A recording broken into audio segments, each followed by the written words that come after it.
மதி போல்டாக நடந்துக்கிறது யாருக்கெல்லாம் ரொம்பவே பிடிச்சிருக்குது. இந்த கேடுகட்ட ராஜலட்சுமிக்கு மதி சரியான பாடம் கற்றுக் கொடுக்கணும் அப்படின்னு நீங்களும் நினச்சிங்கன்னா மறக்காமல் இந்த வீடியோவுக்கு லைக் போட்டு தருவீங்க. அன்பு உறவுகளே, அழகிய அழகில் அடுத்து என்னெல்லாம் சுவாரஸ்யமான விஷயங்கள்லாம் நடக்க போகுதுன்னு ப்ரெடிக்ஷன் பார்க்கலாம் வாங்க. செம்மையாக ஒரு நாடகத்தையே நடத்துகிறாங்க ராஜலட்சுமி. சுரேஷ் வீட்டுக்கு வரவுமே ஓன்னு ஒப்பாரி வைக்க ஆரம்பிச்சுறாங்க. டே பாருடா சுரேஷு, ஓ என்ன எப்படியெல்லாம் அசிங்கப்படுத்தி பேசிட்டா, இதுக்கப்புறம் நான் உசுரோடு இருந்து என்னடா பண்ண போகிறேன், என்னால் முடியலடா, நெஞ்சு ரொம்பவே வலிக்குதுடா அப்படின்னு வந்து சொல்கிறாங்க. இங்கே சுரேஷ் இருந்துக்கிட்டு, அம்மா வாங்கம்மா ஹாஸ்பிட்டலுக்கு போகலாம், எனக்கு ரொம்பவே பயமாக இருக்குது, உங்களுக்கு எதனாலும் ஒன்றுனா என்னால் தாங்கிக்க முடியுமா, ஏம்மா இப்படிலாம் பிடிவாதம் பிடிக்கிறீங்க, வாங்கம்மா போகலாம் அப்படின்னு சொல்லிட்டு கூப்பிடும்போது, இல்லைடா நான் வரவே மாட்டேன் அப்படின்னு சொல்லிட்டு வந்து சொல்கிறாங்க. இங்கே நம்ம மதி அப்படியே அமைதியாக நடக்கிறதெல்லாம் வேடிக்கை பார்த்துட்டு நிற்கிறாங்க. சுரேஷுக்கு செம கோவம் வருது. அதை விட ராகவன் வந்து இன்னமும் ஏற்றி விட்டுட்ருக்குறாங்க. பண்ணுறதெல்லாம் பண்ணிவிட்டு எப்படி பாரு குத்துக்கல் மாதிரி இந்த பொண்ணு நிற்குது அப்படின்ட்டு ரொம்பவே கோவத்தோட சுரேஷ் வந்து மதிக்கிட்ட வந்து பேசுகிறாங்க. என்னதான் நினச்சிட்டு இருக்கிற, உன்னால் இந்த வீட்டில் பிரச்சனையை உண்டு பண்ணாமல் இருக்கவே முடியாதா, நீ எல்லாம் என்ன ஒரு பொண்ணு, ஏன் அம்மா அப்பாவை இவ்வளோ கஷ்டப்படுத்துகிற, நீ பண்ண விஷயத்துக்கு கட்டாயம் என் அம்மா அப்பா கிட்ட நீ மன்னிப்பு கேட்டே ஆகணும் அப்படின்னு சொல்லிட்டு வந்து சொல்கிறாங்க. உடனே மதி இருந்துக்கிட்டு, நான் எந்த தப்புமே பண்ணலை, நான் எதுக்காக மன்னிப்பு கேட்கணும் அப்படின்னு சொல்லிட்டு வந்து சொல்கிறாங்க. உடனே ராஜலட்சுமி இருந்துக்கிட்டு, பாருடா பண்ணுறதெல்லாம் பண்ணிட்டு எதுவுமே பண்ணாத மாதிரி எதுவுமே பேசாத மாதிரி பேசிகிட்டு இருக்கிறாடா அப்படின்னு வந்து சொல்கிறாங்க. உடனே நம்ம மதி இருந்து, உங்கள் நடிப்புக்கு அப்படியே ஒரு பெரிய அவார்டே கொடுத்துடலாம், எப்படி இந்த அளவுக்கு நடிக்கிறீங்கன்னு தான் தெரியல, இப்போ எங்கே அந்த நெஞ்சு வலி போச்சு அப்படின்னு சொல்லிட்டு கேட்கவுமே மறுபடியுமே ராஜலட்சுமி இருந்துக்கிட்டு, பாருடா எப்படிலாம் பேசுகிறா, ஐயோ நெஞ்சு வலிக்குதே, என்னால் முடியலையே, நான் இப்போவே சேர்ந்துருவேனே அப்படின்னு சொல்லிட்டு ராஜலட்சுமி சொல்கிறாங்க. மதிக்கு ரொம்பவே சிரிப்பு தான் வருது. அதை விட நம்ம மலருக்கு இங்கே நடக்கிறது ஒன்றுமே புரியலை. ராஜலட்சுமியோட சுயரூபத்தை மதி வந்து கொஞ்சம் கொஞ்சமாக புரிஞ்சுக்கிறாங்க தான் சொல்லணும். நெக்ஸ்ட்டு பார்த்தீங்கன்னா நம்ம சுரேஷுக்கு இன்னமும் ரொம்பவே கோவம் அதிகமாகுது. இங்கே பாரு, உங்ககிட்ட நான் இன்னொரு டைம் கேட்குறேன், டைம் வேஸ்ட் பண்ணிகிட்டு இருக்காத, அம்மாவை ஹாஸ்பிட்டலுக்கு கூப்பிட்டு போகணும், நீ மன்னிப்பு கேட்டால் மட்டும்தான் அவங்க ஹாஸ்பிட்டலுக்கு வருவாங்க, ஒழுங்கு மரியாதையாக மன்னிப்பு கேளு அப்படின்னு வந்து சொல்லும்போது இங்கே நம்ம மதியுமே ரொம்ப தெளிவாக சொல்லிடுறாங்க, என்னால் முடியவே முடியாது அப்படின்ட்டு. இன்னொரு பக்கம் நம்ம மலர் போயிட்டு மதிக்கிட்ட வந்து பேசுகிறாங்க, அவங்கள சமாதானப்படுத்தி பார்க்குறாங்க. மதி, ஏன் மதி ஒரு மன்னிப்பு கேட்குறனால என்ன மதி ஆக போகுது, மன்னிப்பு கேட்டுரு மதி, எதுக்கு தேவையில்லாத பிரச்சனை வீட்டில் அப்படின்னு சொல்லிட்டு சொல்லும்போது மதிக்கு செம கோவம் வருது. மலரக்கா என்ன நடந்தது, என் மேலே எந்த தப்புமே இல்லை அப்படின்னு உங்களுக்கு நல்லாவே தெரியும், தெரிஞ்சிருந்தும் இப்படிலாம் வந்து நீங்கள் சொல்லவே கூடாது, அது மட்டும் இல்லாமல் இப்போ உங்கள் மேலே தான் எனக்கு செம கோவம் வருது அப்படின்னு வந்து சொல்லும்போது இங்கே மலர் இருந்துக்கிட்டு, என்ன மதி நான் என்ன பண்ணேன், மலர் ரொம்பவே அதிர்ச்சியில் வந்து கேட்குறாங்க. இவங்க இப்படி பண்ணுறதுக்கு காரணமே நீங்கள் தான்க்கா, வந்த புதுசுலேயே நீங்கள் வந்து எல்லாத்தையுமே தட்டி கேட்டிருக்கணும், இவங்க பண்ணுறதெல்லாம் பொறுத்துக்கிட்டு வாயை மூடிட்டு அமைதியாக இருந்தீங்களே, அதனால தான் இப்போது அதுக்கான தண்டனையை நானும் சேர்த்து அனுபவிச்சிட்ருக்கிறேன் அப்படின்னு வந்து சொல்லும்போது இங்கே மலருக்கு வந்து மதி சொல்கிறது சரிதான் அப்படின்னு தான் தோணுது. எதுவுமே பேச முடியாத ஒரு சூழ்நிலையில் தான் இருக்கிறாங்க.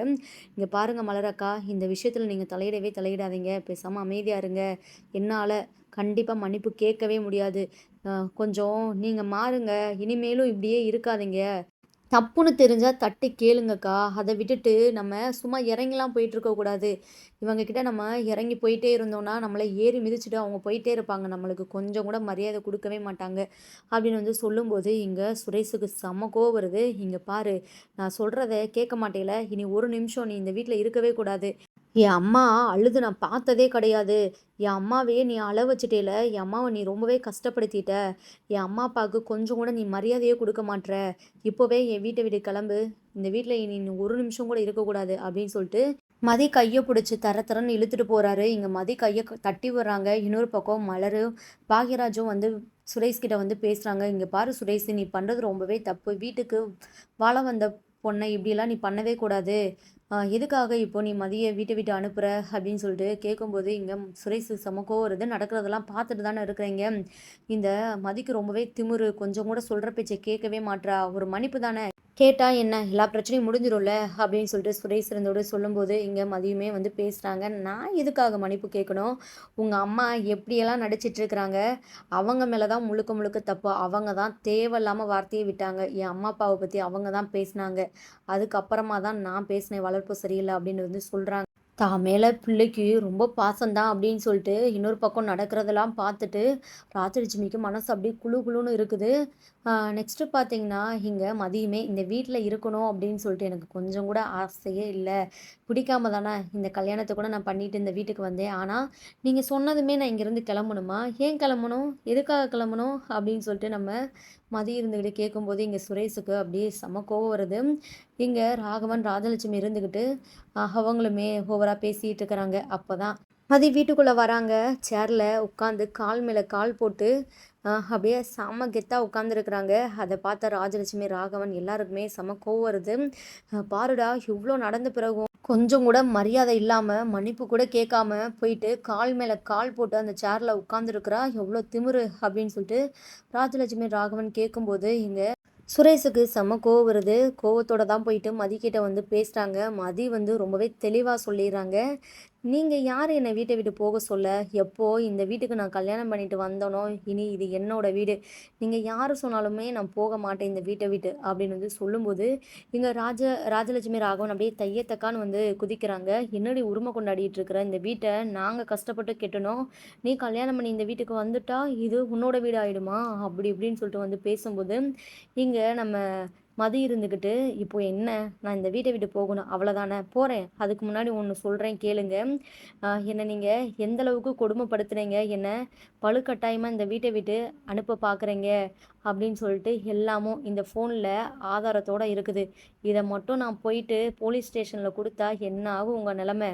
ஹலோ மாமியாரே, மாமனாரே, நீங்க 2 பேருமே போயிட்டு ஜெயில்ல கழி தின்ன வேண்டியது தான். அது மட்டும் இல்லாம, மாமியாரே உங்களுக்கு நல்லா அங்கே தடபுடலா விருந்தெல்லாம் குடுக்குறாங்க. அப்படின்னு சொல்லிட்டு நம்ம மதி சொல்லவுமே, இங்க ராஜலட்சுமி, ராகவனுக்கெல்லாம் அப்படியே அள்ளு விட்டுருது. மதி சொல்றத அப்படியே நம்பிட்டு பயப்பட ஆரம்பிச்சுறாங்க. "என்னடா சுரேஷு, இந்த பொண்ணு இப்படியெல்லாம் சொல்லிட்டு இருக்குது. ஜெயிலுக்குலாம் இந்த வயசுல எங்களால போக முடியாதுடா. பேசாம இந்த பொண்ணு இந்த வீட்லயே இருக்கட்டும்." அப்படின்னு வந்து சொல்லும்போது, இங்க மனசுக்குள்ள மதி அப்படியே சுரேஷுமே மதிக்கிட்ட வந்து பேசுறாங்க. "இங்க பாரு ஏதோ நடந்தது நடந்துருச்சு. அதுக்காகலாம் நீ இப்படிலாம் பண்ணக்கூடாது. என் அம்மா, அப்பா ரொம்பவே பாவம்." அப்படின்னு வந்து சொல்றாங்க. "நீங்கலாம் உண்மையாவே போலீஸ் டிபார்ட்மெண்ட்ல இருக்கிறீங்களா?" அப்படின்னு சொல்லிட்டு மதி சுரேஷ பார்த்து கேட்குறாங்க. சுரேஷ் அப்படியே கோவத்த கண்ட்ரோல் பண்ணிக்கிட்டு, "ஏன் இப்படிலாம் கேட்டுட்ருக்கிற?" அப்படின்னு சொல்லிட்டு கேட்கும்போது, "அ 2 பக்கமே எப்பவுமே விசாரிக்கணும். அப்பதான் யார் மேல தப்பு இருக்கு அப்படின்னு சொல்லிட்டு தெரியும். அத விட்டுட்டு குருட்டுத்தனமா உங்க அம்மா சொல்றத மட்டும் நம்பிட்டு, எ என்ன வந்து நீங்க எப்படி தேவலாம வந்து பேசலாம்?" அப்படின்லாம் வந்து கேட்டுட்டுருக்காங்க. சரி ஏதோ நடந்தது நடந்துருச்சு. இதோட எல்லாத்தையுமே விட்டுரு, மறந்துரு. என் அம்மா, அப்பா கிட்ட இனியாச்சும் நீ ஒழுங்கா நடந்துக்கோ. மரியாதை குடுத்து அவங்க கிட்ட வந்து பேசு அப்படின்னு வந்து சொல்லும்போது, இங்க நம்ம மதி இருந்துக்கிட்டு, "எனக்கு இன்னுமே கோவம் தீரலையே! நான் எப்படி எல்லாத்தையும் மறக்க முடியும்?" அப்படின்னு சொல்லிட்டு வந்து சொல்றாங்க. எனக்கு கோவம் தீரணும்னா, உன் அம்மா, அப்பா என்கிட்ட மன்னிப்பு கேட்கணும். இல்லைன்னா, இந்தோ ஃபோன்ல இருக்குதுல்ல, இந்த வீடியோ ஆதாரத்த அப்படியே போயிட்டு போலீஸ் ஸ்டேஷன்லலாம் குடுக்க மாட்டேன். போயிட்டு ஸ்ட்ரெயிட்டா கமிஷனர் ஆஃபீஸ்லயே போயிட்டு குடுத்துருவேன்." அப்படின்னு வந்து சொல்லும்போது, சுரேஷுக்கு அப்படியே தலை மேல இடி விழுந்தாப்புல இருக்குது. அ "ஏய் மதி, ஏன் மதி இப்படியெல்லாம் பண்ணிட்டு சுரேஷ் பேசுறத மதி கொஞ்சம் கூட காதுலயே வாங்கிக்கிற மாட்றாங்க. ராஜலட்சுமி, ராகவன் கிட்ட தான் வந்து பேசுறாங்க. "உங்களோட முடிவு என்ன? ஜெயிலுக்கு போறீங்களா? இல்ல என்கிட்ட மன்னிப்பு கேட்குறீங்களா? இதோ என் ஃபோனுல இருக்குது அந்த வீடியோ ஆதாரம்." அப்படின்னு சொல்லிட்டு சொல்லும்போது, இங்க சுரேஷுக்கு அந்த ஃபோன தூக்கி உடைக்கணும் அப்படின்னு சொல்லிட்டு தான் வந்து தோணுது. வேற வழி இல்லாம தங்கள காப்பாத்திக்கணும் அப்படின்னு சொல்லிட்டு ராஜலட்சுமி, ராகவன் வந்து மதி கால பிடிக்க ஆரம்பிச்சுறாங்க. "என் மேல தாம்மா தப்பு மதி.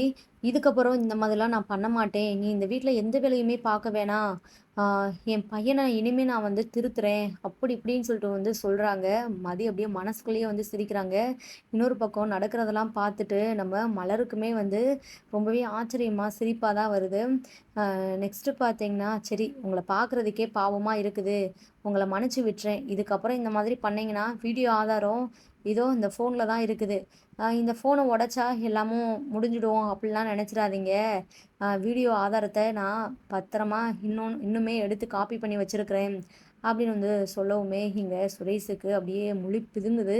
என்ன இவ இப்படிலாம் இருக்கிறா, இவ என்னனாலுமே பண்ணுவா, இவள நம்ம ஸ்டார்டிங்லேருந்து பார்த்துருக்குறோமே அப்படின்னு சொல்லிட்டு அவருமே கொஞ்சம் பயத்தில் தான் இருக்கிறாரு. அடுத்து இங்கே நம்ம மதி பார்த்தீங்கன்னா ரூமுக்கு போயிடறாங்க சுரேஷை முறைச்சிக்கிட்டு. நெக்ஸ்ட்டு மலருமே மதி முன்னாடி போயிட்டு பேசுகிறாங்க. என்ன மதி அப்படி என்ன வீடியோ ஆதாரம் இருக்குது அப்படின்னு சொல்லி கேட்கும்போது, அதெல்லாம் சும்மாதான்க்கா சொன்னேன் அவங்கள பயங்காட்டுறதுக்காக. இங்க பாருங்க மலராக்கா, இனியாச்சும் தயவு செஞ்சு நீங்க திருந்துங்க. அவங்க உங்கள நல்லா ஒரு வேலைக்காரி மாரியே இந்த வீட்ல வச்சிருக்கிறாங்க. நீங்களும் அவங்க சொல்றதெல்லாம் கேட்டுக்கிட்டு, கொஞ்சம் கூட மரியாதையே இல்லாம தான் இந்த வீட்ல இருந்துட்டு இருக்கிறீங்க, அப்படின்னு வந்து சொல்றாங்க. மலர் அப்படியே யோசிச்சுட்டு இருக்கிறாங்க. இன்னொரு பக்கம் ராஜலட்சுமி ராகவனுக்கெல்லாம் அப்படியே ரொம்பவே அசிங்கமா போயிடுது. அந்த மதிக்கால புடிக்க வச்சுட்டாளே அப்படின்ட்டு. இங்க நம்ம சுரேஷ் இருந்துக்கிட்டு அவங்க அம்மா, அப்பாவ சமாதானப்படுத்திட்டு இருக்கிறாங்க. நீங்க ஒண்ணும் கவலைப்படாதீங்க. அந்த மதிய நான் சீக்கிரமே என் வழிக்கு கொண்டு வரேன் அப்படின்ட்டு. அடுத்தடுத்து ரொம்பவே பரபரப்பான, சுவாரஸ்யமான விஷயங்கள்லாம் நடக்கப்போது. நம்ம வெயிட் பண்ணி பார்க்கலாம். இந்த மாதிரி நடந்தா ரொம்பவே சூப்பரா இருக்கும் அப்படின்னு நினைக்கிறவங்க மறக்காம கமெண்ட் பண்ணி தெரிவிங்க. தேங்க் யூ ஃபார் வாட்சிங்.